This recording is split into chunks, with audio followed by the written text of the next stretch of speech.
Hey guys, how we doing? I haven't made a video in a little while. It was a little bit of a vacation with the wife and the doggies, and I'm back home. Got home yesterday, and of course in my travels I hit yard sales, so I figured I'd take you on a little journey on some of the stuff that I found. And basically we went from New Hampshire to Florida and back down to New Hampshire again. So some stuff on the floor, some stuff up higher, and kind of show you what we got here. One of them was close to my parents' house. There was a neighbor who her husband passed away. Florida seems to be a common thing down there. Everybody goes down there for their old age. And anyway, this is some of the pieces that I found at that house, and one of them just being this toolbox, which is a Matco, and it's kind of like I guess a portable toolbox. They already sold. There was a large toolbox there, was already sold, but this was still kicking around, and it just pretty much has it's all decent stuff. You know, there's no Chinese stuff in here, but it's like Craftsman. We got Craftsman, Blackhawk, long drill bits back there. It's a funky pair of pliers I want to show you. Check this out. Never seen this before. It's got an adjustable one and a pair of pliers on the other. Handman. Show you the manufacturers. Made in USA. Anyway, so that's one of the items. These are some of the pieces I took out of it. There's a 1/4-inch SK socket set and a couple of Craftsman Torx. Craftsman deep socket set. I think there was a 1/4-inch snap-on ratchet in here somewhere. I don't know what I already did with it. Anyway, there is a 1/4-inch ratchet snap-on. Me no see, but we'll keep going. SK. And I think these sockets are, yeah, Williams. So it's a 1/2-inch drive set of Williams. We got some swivels here that are Craftsman, and they're standard. So I might make this to a toolbox for my dad for the camper, but I'm going to pick out the stuff that he's never going to use, the stuff that I do need. He wants something to keep in the truck. And again, with that, an older CB. It is a Radio Shack Realistic. It looks like it's from the 70s, but it does have the sideband capacity to it. So it's the 40 channel with above and below on sideband. A couple of compressor heads. One's got a label on it, the Vilbus, and I think it's a 150 PSI. Yeah, max 150 at some RPM. I can't read it.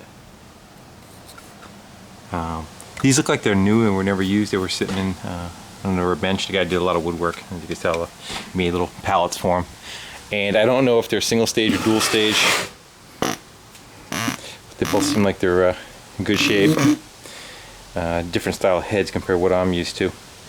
But I know mine smells a little baked, so I figure I'd grab them.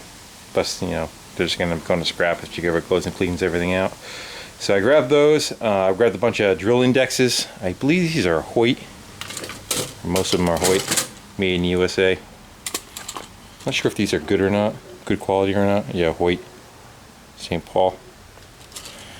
And they kind of run the plethora of different indexes. And pretty much every one of them looks brand new too. I don't think they're ever used. I believe the guy was a machinist.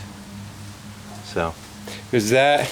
Over here we have some gun stuff. I think this is for packing bullets. Bullet mold. There you go. Squeeze in some lead. And then under here, it looks like a packing rod. It's got brass on the end of it. And then this bag is just like a bunch of what you call it? Some lead shots and a bunch of tips and hollow points and all that kind of stuff. And at the same place was a bag of patches. I like the automotive ones, STP in there, and I'm not sure the age of them. And then there's a bunch of like like military, not military, NHRA kind of deal.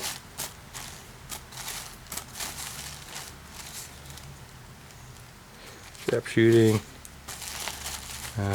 Don't know the age of them either. Well, anybody has any information on any of this stuff, feel free to speak up. So there's that.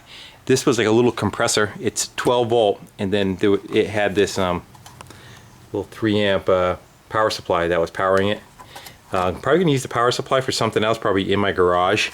And if you guys remember, I built that rat rod quad, and I wanted to put a compressor in it with an air tank, and this is 12 volt, and it's a much better one than like the little pieces of Chinese crap that you get that you go to blow up your tire. So this might be a little bit better condition as long as it has a high enough pressure. I'm not quite sure what it runs at or what it was used for. You put your finger over it, it gets up pretty good, but looks like it's a diaphragm kind of setup. So that will probably get used on that. And what else did I talk about? Jumper button for cranking a car when you're working on old school tune-up. And it looks like they added a switch to it because it's got 3 leads out of it instead of 2. What the 3rd lead would be for, I'm not quite sure.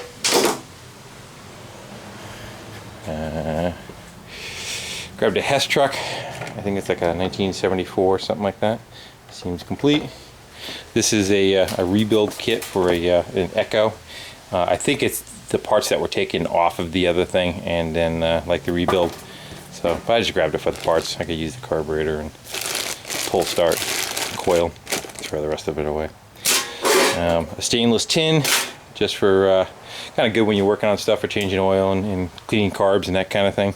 And this funky looking thing, I think it's a tomato slicer, but I have a feeling it's going to turn into some kind of scrap art or part of the bikes.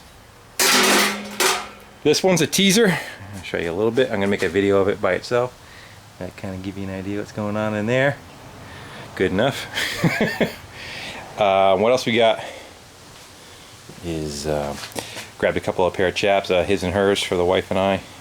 Down in Florida, I don't think they get very much use, but up here in the colder weather, they will. A whole bunch of Tonkas, anywhere from small stuff to larger. This was all in one bag, all these guys. If you guys know anything about these, feel free to speak up too. Pair of them, pair of these. I kind of grab this stuff if I see it really cheap. I really, it's not kind of what I look for, but you know, whatever you can kind of find for the right price, you grab. This thing, I believe, is believe it or not, a Barbie. Yeah, it says Barbie right there.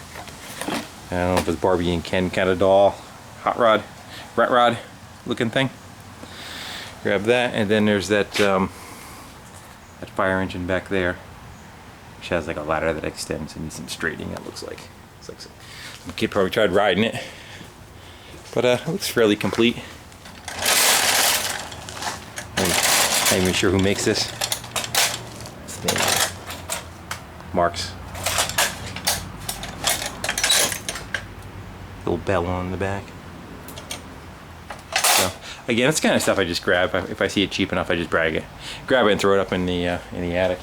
This is actually probably the coolest piece of them all, believe it or not, to me, is this old racing jacket.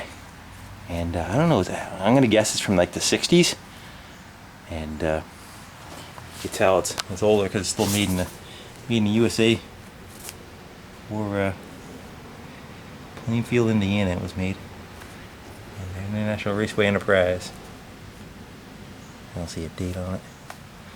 And it's got a bunch of patches on it. And I believe the guy was a 3/4 Midget Racing was the team that they were on. But that looks pretty snazzy. A little small for me, but I just like the looks of it. I don't think there's anything on the back of it. No. But it's in nice shape. So that's kind of what I got going on for my pickings. I guess I didn't do too bad. Everything total was $200, right around there for everything. And that box will be really cool when I show you what's inside there. And a little hint. So I'll make a video on that by itself.